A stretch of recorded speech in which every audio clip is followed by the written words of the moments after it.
બાળકનો જન્મદિવસ હોય ત્યારે શું થાય? એને નવા કપડાં લઈ દેવામાં આવે, ઘરમાં ડેકોરેશન થાય, કેક કાપવામાં આવે, બાળક બધાને ચોકલેટ આપે અને એ દિવસે કોઈ હોટલમાં કેવી રીતે જમવાનું થાય. આ બધું ન કરવું એવું હું નથી કહેતો, પરંતુ બાળકનો જન્મદિવસ હોય ત્યારે એને આ ભગવાનના મંદિરમાં દર્શને લઈ જાઓ. બીજું, એ બાળક જરૂરતમંદને એટલે કે અનાથાશ્રમમાં, ગૌશાળામાં કે વૃદ્ધાશ્રમમાં કોઈને મદદ કરે એવું આયોજન કરો. ત્રીજું, એના હાથે જન્મદિવસ નિમિત્તે એક ઝાડ રોપાવો અને એની માવજત કરવાનું ગાઈડન્સ આપો.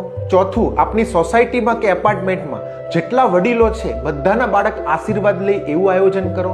અને પાંચમું, જન્મદિવસ નિમિત્તે બાળકનો મૂડ હોય ત્યારે કોઈ પણ એનો એક દુર્ગુણ એ છોડે એના માટેની એની સાથે વાતચીત કરો. આ રીતે જો આપે આપના બાળકના જન્મદિવસ ઉજવ્યા ને તો 18 વર્ષ સુધીમાં એ મહાન વ્યક્તિ બનશે. આ દુનિયામાં મોટા માણસ ઘણા બધા છે, મહાન ઓછા છે, અને જરૂર તો એની જ છે. જે બાળકનો જન્મદિવસ તમારા ગ્રુપમાં આવતો હોય એના માતા પિતાને આ વિડીયો શેર કરજો.